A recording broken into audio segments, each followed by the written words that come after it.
ಕರ್ನಾಟಕದ 8 ಮಂದಿ ಸೇರಿದಂತೆ ದೇಶಾದ್ಯಂತ 131 ಮಂದಿ ಸಾಧಕರನ್ನು ಕೇಂದ್ರ ಸರ್ಕಾರ ಈ ಬಾರಿ ಪದ್ಮ ಪ್ರಶಸ್ತಿಗಳಿಗಾಗಿ ಆಯ್ಕೆ ಮಾಡಿದೆ. ಕರ್ನಾಟಕದ ಶತಾವಧಾನಿ ಆರ್. ಗಣೇಶ್ ಅವರು ಕಲಾ ವಿಭಾಗದಿಂದ ಪದ್ಮಭೂಷಣ ಗೌರವಕ್ಕೆ ಪಾತ್ರರಾಗಿದ್ದಾರೆ. ಇನ್ನುಳಿದಂತೆ ಸಮಾಜ ಕಾರ್ಯ ವಿಭಾಗದಿಂದ ಪುಸ್ತಕ ಪ್ರೇಮಿ ಅಂಕೇಗೌಡ, ಎಸ್. ಜಿ. ಸುಶೀಲಮ್ಮ, ಶಶಿಶೇಖರ್ ವೆಂಪತಿ, ಡಾ.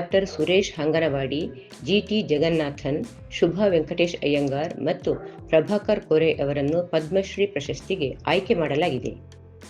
ಈ ಹಿಂದೆ ಬಸ್ ಕಂಡಕ್ಟರ್ ಆಗಿದ್ದ ಅಂಕೇಗೌಡ ಅವರು ಪುಸ್ತಕಗಳೇ ತಮ್ಮ ಪ್ರಪಂಚ ಎಂದುಕೊಂಡು 20 ಭಾಷೆಗಳಲ್ಲಿ 2 ದಶಲಕ್ಷಕ್ಕೂ ಹೆಚ್ಚು ಪುಸ್ತಕಗಳು ಇರುವ ವಿಶ್ವದ ಅತಿದೊಡ್ಡ ಉಚಿತ ಪ್ರವೇಶದ ಗ್ರಂಥಾಲಯ ಸ್ಥಾಪಿಸಿದ್ದಾರೆ. ಮಂಡ್ಯದ ಪಾಂಡವಪುರ ತಾಲೂಕಿನ ಹರಳಹಳ್ಳಿಯಲ್ಲಿರುವ ಪುಸ್ತಕದ ಮನೆಯಲ್ಲಿ ಬರೀ ಪುಸ್ತಕ ಮಾತ್ರವಲ್ಲದೆ ನಾಣ್ಯ, ಅಂಚೆಚೀಟಿ ಮತ್ತು ಲಗ್ನ ಪತ್ರಿಕೆಗಳ ಅಪರೂಪದ ಸಂಗ್ರಹವನ್ನು ಅವರು ಹೊಂದಿದ್ದಾರೆ. ತಮ್ಮ ಸಂಬಳದ ಬಹುಪಾಲನ್ನು ಪುಸ್ತಕಗಳಿಗೆ ಮೀಸಲಿಟ್ಟು ಗ್ರಾಮೀಣ ಪ್ರದೇಶದ ಪುಸ್ತಕ ಪ್ರಿಯರಿಗೆ ಸ್ಫೂರ್ತಿಯಾಗಿದ್ದಾರೆ.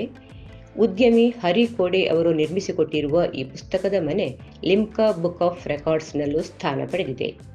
ದೇಶದಾದ್ಯಂತ ಕಲಿಯುವವರನ್ನು ಸಬಲೀಕರಣಗೊಳಿಸುವ ಅವರ ಅನನ್ಯ ಪ್ರಯತ್ನಕ್ಕಾಗಿ ಈ ಬಾರಿಯ ಪದ್ಮಶ್ರೀಗೆ ಅವರನ್ನು ಆಯ್ಕೆ ಮಾಡಲಾಗಿದೆ.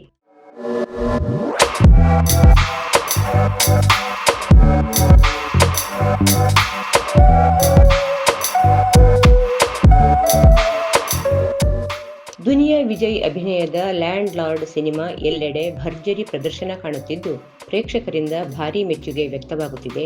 ಈ ಮಧ್ಯೆ ದುನಿಯಾ ವಿಜಯ್ ಮುಖ್ಯಮಂತ್ರಿ ಸಿದ್ದರಾಮಯ್ಯ ಅವರನ್ನು ಭೇಟಿ ಮಾಡಿ ತಮ್ಮ ಸಿನಿಮಾ ನೋಡುವುದಕ್ಕೆ ಆಹ್ವಾನ ನೀಡಿದ್ದಾರೆ.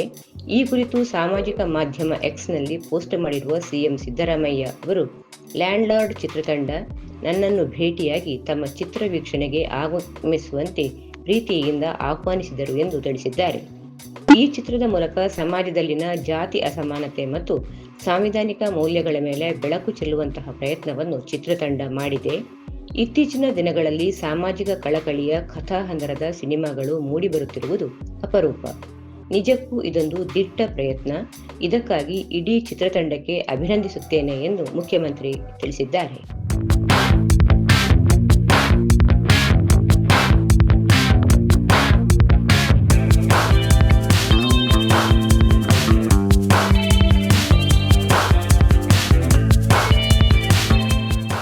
ನ್ಯೂಜಿಲೆಂಡ್ ವಿರುದ್ಧದ 3ನೇ ಟಿ20 ಪಂದ್ಯದಲ್ಲಿ 154 ರನ್ಗಳ ಗುರಿಯನ್ನು ಭಾರತ ಕೇವಲ 10 ಓವರ್ಗಳಲ್ಲಿ ಸಾಧಿಸಿದೆ. ಭಾರತ 2 ವಿಕೆಟ್ಗಳ ನಷ್ಟಕ್ಕೆ 155 ರನ್ ಬಾರಿಸುವ ಮೂಲಕ ಗುರಿ ತಲುಪಿದೆ. ಈ ಮೂಲಕ 5 ಪಂದ್ಯಗಳ ಟಿ20 ಸರಣಿಯಲ್ಲಿ 3 ಪಂದ್ಯಗಳಲ್ಲಿ ಗೆಲುವು ಸಾಧಿಸುವ ಮೂಲಕ ಭಾರತ ಸರಣಿ ಕೈವಶ ಮಾಡಿಕೊಂಡಿದೆ. ಬರ್ಸಪಾರ ಕ್ರೀಡಾಂಗಣದಲ್ಲಿ ಮೊದಲು ಬ್ಯಾಟಿಂಗ್ ಮಾಡಿದ ನ್ಯೂಜಿಲೆಂಡ್ 153 ರನ್ ಗಳಿಸಿತ್ತು. ಈ ಗುರಿ ಬೆನ್ನಟ್ಟಿದ ಭಾರತ ತಂಡದ ಪರ ಅಭಿಷೇಕ್ ಶರ್ಮಾ ಕೇವಲ 14 ಎಸೆತಗಳಲ್ಲಿ ಅರ್ಧಶತಕ ಗಳಿಸಿದರು. ಅಭಿಷೇಕ್ 68 ರನ್ ಗಳಿಸಿದರೆ ನಾಯಕ ಸೂರ್ಯಕುಮಾರ್ ಯಾದವ್ ಅಜೇಯ 57 ರನ್ ಬಾರಿಸಿದರು. ಇಶಾನ್ ಕಿಶನ್ 28 ರನ್ ಗಳಿಸಿದರು.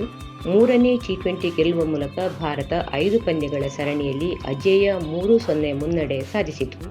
ಇದರೊಂದಿಗೆ ಟೀಂ ಇಂಡಿಯಾ ಸತತ 12ನೇ ಟಿ20 ಸರಣಿಯನ್ನು ಗೆದ್ದುಕೊಂಡಿತು.